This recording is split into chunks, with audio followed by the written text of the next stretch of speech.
Au nom du Père, et du Fils, et du Saint-Esprit. Amen. D'abord, un mot pour les enfants. Nous continuons l'explication de la liturgie de la messe et nous rentrons dans le cœur de la messe qui est le canon, la prière eucharistique. Et cette prière eucharistique commence par le dialogue de la préface. Le prêtre s'est tourné une dernière fois vers vous en disant « Orate fratres », vous avez répondu « tout votre cœur ». Ensuite, il a dit la prière de la secrète, la oratio super oblata, l'oraison sur les oblats qui sont offerts à Dieu, qui vont devenir le corps et le sang du Seigneur à la consécration. Et donc, tourné vers le Seigneur, il dit au peuple de Dieu, le Seigneur soit avec vous. C'est le souhait habituel des prêtres, bien sûr, vers le peuple de Dieu. Que le Seigneur soit dans votre cœur, soit avec vous. Et vous répondez charitablement, qu'il soit aussi avec votre esprit et avec votre esprit. Et ensuite, le prêtre lève les mains, sursum corda, élevons notre cœur. Et vous répondez, habemus ad dominum. Nous le tournons vers le Seigneur. Nous l'avons tourné vers le Seigneur. Nous sommes tous tournés vers l'Orient, vers le Seigneur, vers la croix du Seigneur. Vers le Seigneur qui vient pour juger les vivants et les morts. Nous attendons sa venue dans la gloire.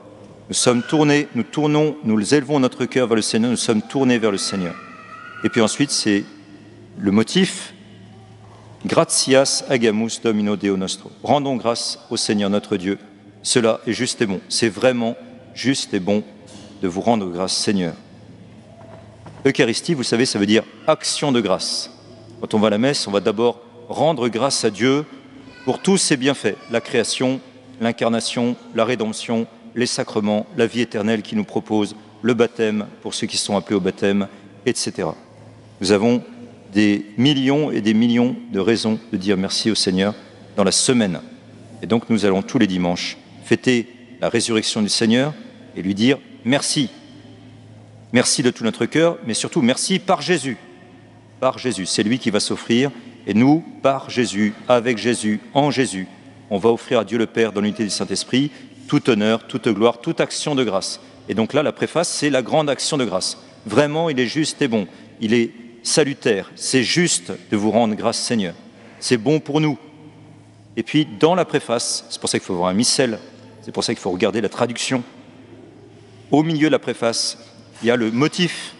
Le prêtre dit « quia », parce que.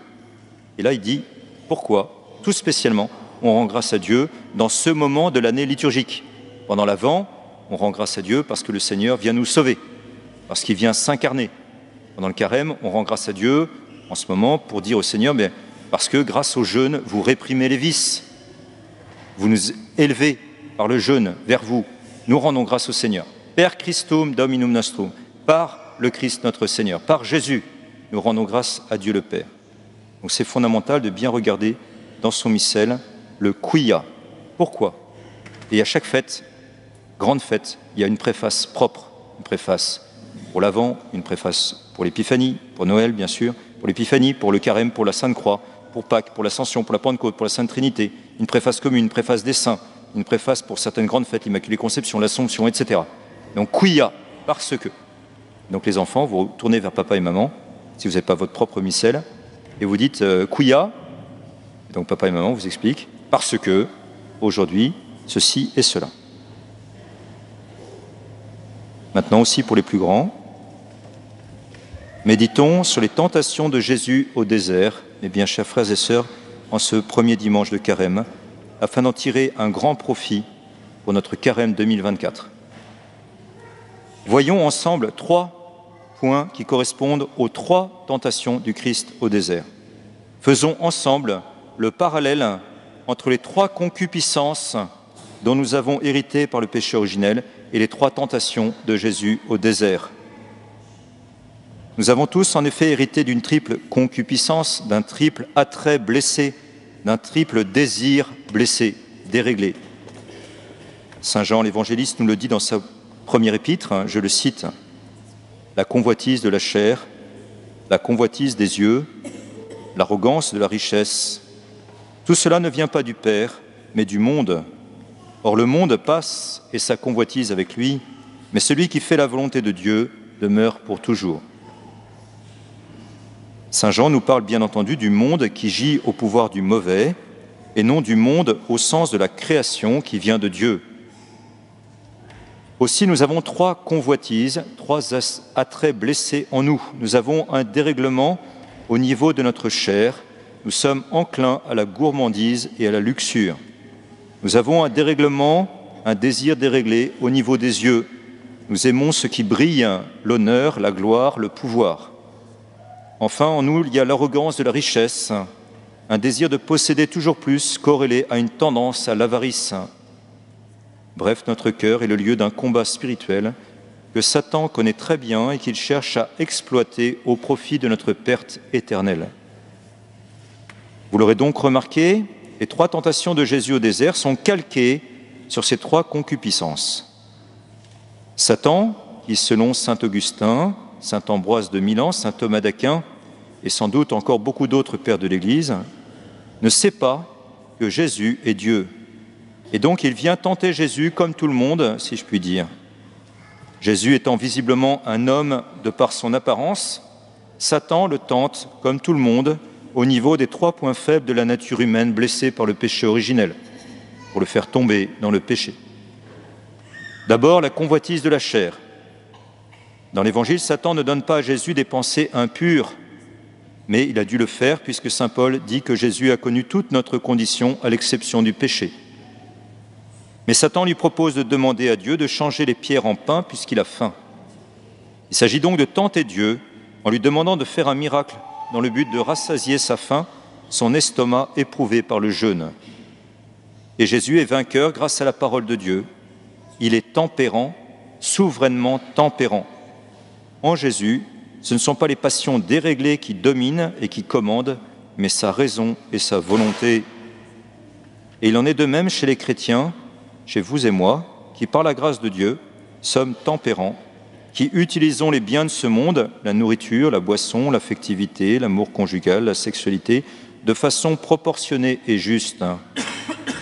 En ce sens, le carême, à travers les restrictions alimentaires que nous nous imposons comme sacrifice offert à Dieu, nous rééquilibre et nous aide à demeurer ou à redevenir libres par rapport aux plaisirs des sens, qui sont bons en eux-mêmes, mais qui ne doivent pas devenir des finalités dans nos vies, mais uniquement des moyens en vue de la sainteté et de la vie éternelle. La nourriture, l'alcool, le smartphone, Internet, les séries, la télévision, etc. ne sont pas des fins, mais des moyens. Soit nous les dominons parce que nous sommes libres et tempérants, soit nous sommes dominés et plus ou moins esclaves de ces réalités en raison de notre intempérance, de notre convoitise de la chair. Dans cette perspective, les pénitences du carême nous aident à mener le combat et à être vainqueurs. Ô combien bienheureux carême qui nous donne cette liberté ou qui nous redonne cette liberté.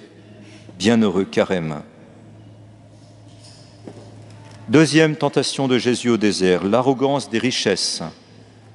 Si tu te prosternes devant moi, dit Satan, sous-entendu, moi le prince de ce monde, je te donnerai toutes ces richesses que tu vois. Au fond, Jésus lui réplique qu'on ne peut servir Dieu et l'argent, car le risque, c'est d'aimer l'argent et de haïr Dieu. Derrière cette concupiscence se cachent l'avarice et l'envie ou jalousie. En ce sens, les aumônes de carême nous détachent le cœur de l'argent. Le partage avec les plus démunis, les nécessiteux, nous rend plus libres vis-à-vis des biens de ce monde qui sont bons en eux-mêmes, mais dont nous sommes tentés d'en faire des idoles, des dieux, des finalités. L'argent redevient un juste moyen. Bienheureux carême qui nous donne cette liberté ou nous la redonne. Troisième tentation, la convoitise des yeux, l'orgueil des honneurs. Saute du haut du temple, les anges vont venir à ton secours pour t'éviter de t'écraser par terre. Tout le monde te verra, tout le monde sera dans l'admiration, tu auras la gloire et les honneurs, tu seras un héros. Satan tente tout homme et toute femme sur le point faible de l'orgueil et de l'amour désordonné de soi-même. Bien sûr qu'il existe une juste estime de soi, un juste amour de soi, et ils sont nécessaires. Mais il y a bien en nous des désirs immodérés et déréglés de gloire, d'honneur, de pouvoir. Face au danger de l'orgueil, le carême nous libère par la prière. Dans la prière plus intense du carême, nous reconnaissons la seigneurie et la grandeur de Dieu. À genoux, nous sommes en vérité devant Dieu, devant les autres et devant nous-mêmes. ô bienheureux carême, qui nous remet à notre juste place. Ainsi nous retrouvons la règle des 3 P, la lettre P du carême, pénitence, partage, aumône et prière, pour faire face aux 3 concupiscences liées au péché originel que je résume à travers ces 3 couples de péchés capitaux, gourmandise, luxure, avarice, envie et orgueil. Vous le voyez bien, cet évangile est d'une immense richesse spirituelle. Il nous montre bien que le démon ne change pas, que sa tactique demeure toujours la même, le chemin de ses tentations est toujours le même, hier, aujourd'hui et demain. Les tentations de Jésus sont les nôtres sont celles de Jésus. Pendant ce carême 2024, ne discutons pas avec le démon par la grâce de Dieu, dénonçons plutôt ses suggestions, ses tentations à notre confesseur ou à notre Père spirituel si nous en avons un, et utilisons les armes du jeûne, de l'aumône et de la prière pour servir le Seigneur et retrouver ainsi le chemin de l'arbre de la vie éternelle. Le Seigneur a vaincu Satan. Par la grâce de Dieu et l'aide de nos anges gardiens, nous vaincrons nous aussi pendant ces 40 jours le démon et nous gagnerons en liberté en réordonnant toutes les bonnes choses créées selon Dieu et non selon ce monde qui gît au pouvoir du démon. Eh bien, chers frères et sœurs, bienheureux temps du carême, qui nous redonne la liberté des vrais enfants de Dieu. C'est maintenant le jour du salut. C'est maintenant le moment favorable. Amen. Au nom du Père et du Fils et du Saint-Esprit. Amen.